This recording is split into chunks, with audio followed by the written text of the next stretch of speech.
नमस्कार विद्यार्थी मित्रांनो, शिक्षक भरतीची पुढील रूपरेषा येण्या अगोदरच पसंती क्रमाबद्दल विद्यार्थ्यांमध्ये असलेला संभ्रम. दिवसभरामध्ये 10 ते 15 कॉल येऊन गेले. सर पसंती क्रमाला गाईड करा, आमचे तुम्ही क्लास घ्या, आम्हाला मार्गदर्शन करा. नक्कीच आपण युट्यूबच्या माध्यमातून फ्री मध्ये पसंती क्रम कसे द्यावे नक्कीच त्या वेळेस मार्गदर्शन करणार आहे. आता मी स्वतः पहिल्या दिवसापासून जेव्हा महाटीईटीचा फॉर्म भरल्यापासून TIT फॉर्म भरल्यानंतर त्याच्यानंतर सिलेक्शन लिस्टच्या पहिल्या राऊंड मध्ये सिलेक्शन कन्व्हर्टेड राऊंड मध्ये पहिल्या राऊंड नंतर कन्व्हर्टेड राऊंड मध्ये त्याच्यानंतरचा दुसरा राऊंड म्हणजे दुसरा टप्पा त्याच्यानंतरचा कन्व्हर्टर राऊंड त्यामध्ये दोन्ही ठिकाणी सिलेक्शन झालं विदाऊट आणि विथ इंटरव्ह्यू मध्ये स्वतः इंटरव्ह्यूला हजर त्याच्यानंतर होणारी प्रोसेस डॉक्युमेंट लिस्ट या सर्व गोष्टी पाहिलेल्या आहेत स्वतःच्या डोळ्यांनी उघड्या डोळ्यांनी. माझी मिसेस म्हणजेच माझी पत्नी सध्या शिक्षक म्हणून कार्यरत आहे हे तुम्हाला सांगायची वेगळी गरज नाही. पण तुमच्या मनामध्ये माझे मार्क येणाऱ्या पसंती क्रमामध्ये मी सिलेक्ट होईल का हा जो काही तुमच्या मनामध्ये भ्रम आहे सद्यस्थितीमध्ये शांत चित्ताने विचार करा आणि थांबा. संभ्रमात पडू नका, घाई गडबड करू नका. पुढे धोका आहे असंच म्हणता येईल मला. विद्यार्थी मित्रांनो, काही गोष्टी मी स्पष्ट सांगतो. तलाठी भरतीच्या 500 जागा किंवा 1700 जागा येतात, लक्षात घ्या. जिल्ह्यावाईज फॉर्म आलेले कुणाला कळतात का याचं उत्तर द्या मला, कमेंट करा. जिल्ह्यावाईज फॉर्म आलेले कळतात का?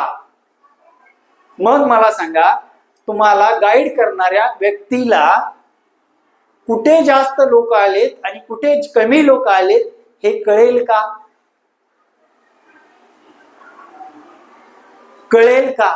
आता फॉर एक्झाम्पल पोलीस भरतीचं पण सांगतो कसं कळत आणि याच्यामध्ये काय सोल्युशन करायचं ते पण सांगतो. बघा, पोलीस भरतीची ऍड येते, जवळपास 18,000 पदसंख्या यावर्षी भरल्या. किती? 18,000 पदसंख्या भरल्या. 70चा सुद्धा पोलीस झाला. कसा झाला? EWS मध्ये होता. 150 पैकी 70ला सुद्धा पोलीस झाला. पण त्यांनी रिस्क काय घेतली बघा. लातूर जिल्ह्यामध्ये 2 जागा होत्या. किती? 2 जागा. आणि पुण्यामध्ये 52 जागा होत्या. काय केलं त्यांनी?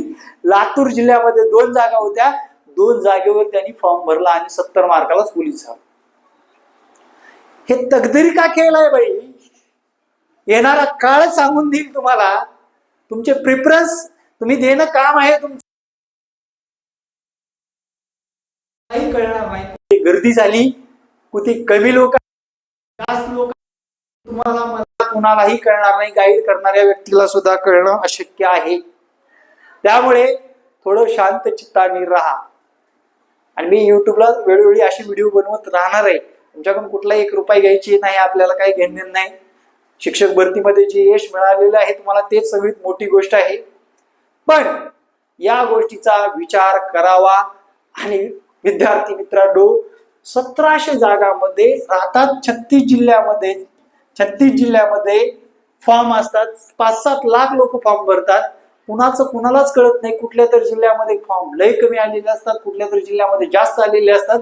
हे पसंती क्रमाचं पण तसंच आहे. पसंती क्रमाचं पण तसंच आहे. फक्त तुम्ही आता सध्या तुमच्या मार्कावर फोकस करा. यापूर्वीच्या व्हिडिओमध्ये मी सांगण्याचा प्रयत्न केलाय की तुमचे मार्कच तुम्हाला शिक्षक बनवणार आहेत.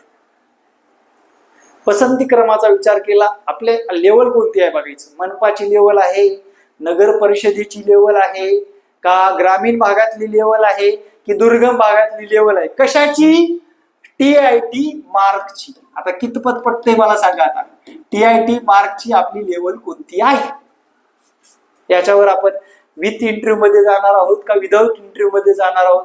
मार्गदर्शन सगळ्याच घ्या हो, काय पैसे देऊन घ्या, आमच्यासारखं फुकट सांगणाऱ्याच घ्या. पण हे म्हणजे नशिबावर डिपेंड करणार आहे, लक्षात ठेवा. कोणत्या जिल्ह्यामध्ये गर्दी होईल आणि कोणत्या जिल्ह्यामध्ये कोणच जाणार नाही असं तुम्हाला निदर्शनास येईल. आणि त्या जिल्ह्यामध्ये जो गेलाय त्याचं सिलेक्शन झालेलं असणार, मेरिट खालीवरी झालेलं असणार. आणि हे सत्य आहे. आज मला मुंबईवरून फोन आला, मी मेंटरशिप बॅच घेता का सर, आणि तुमच्यावर विश्वास आहे. म्हणलं बाई थांब जरा, काय कर, जागा येऊ दे, जागा आल्यानंतर विचारपूर्वक मला एकदा फोन कर, विचारपूर्वक मी सांगतो ते व्यवस्थित आहे. काय करायचं, आपल्या कास्टच्या जागा, आपल्याला मिळालेलं आरक्षण याचा अगोदर विचार करायचा. नंबर 2 ला त्यानंतर त्या जिल्ह्यामध्ये ओपनला जागा किती आहे, कास्टला जागा किती आहे. नंबर 3 ला आपल्या विषयानुसार जागा किती आहे. नंबर 4 ला आपण टीईटी पास आहोत का, आपण कितवीच्या वर्गापर्यंत क्वालिफाय होऊ शकतो. नंबर 6 ला आपल्याला सर्वात महत्वाची म्हणजे मेन गोष्ट, TIT मध्ये चांगले गुण आहेत का. हे सर्व डोक्यामध्ये माइंडमध्ये फिट ठेवा, त्यानुसार प्रेफरन्स द्यायचा विचार करा. भविष्य आजच सांगतोय, त्यानंतर आताच पासून याच्या मागे लागू नका. जय महाराष्ट्र. धन्यवाद. आवडला व्हिडिओ कमेंट करायला विसरू नका. काही चूक भूल झाली असेल तर मला सुचवा. पण विद्यार्थी मित्रांनो, जे सत्य आहे ते मांडण्याचा मी प्रयत्न केलेला आहे. तुम्हाला कितपत खरं वाटतं ते नक्कीच सांगा. तुमच्या शिक्षक भरतीतल्या लोकांनी नक्कीच माझ्यापेक्षा कमी जास्त परीक्षा दिल्या असतील, पण मी या सर्व महाराष्ट्रातील मेरिटचा विचार करता या सर्व महाराष्ट्रामध्ये प्रत्येक गोष्टीमध्ये आतापर्यंत ज्या काही मेरिटचे आहेत, तलाठी असू द्या, पोलीस भरती असू द्या, MPSC असू द्या, काही असू द्या, त्याचा मी पूर्णपणे अभ्यास करूनच हे तुम्हाला या व्हिडिओ बनवण्याचा प्रयत्न केलेला आहे. पटलं तर लाईक ठोका, नाही पटलं तर एक कमेंट मध्ये तुम्हाला आवडणारा शब्द टाका. जय महाराष्ट्र. धन्यवाद मित्रांनो.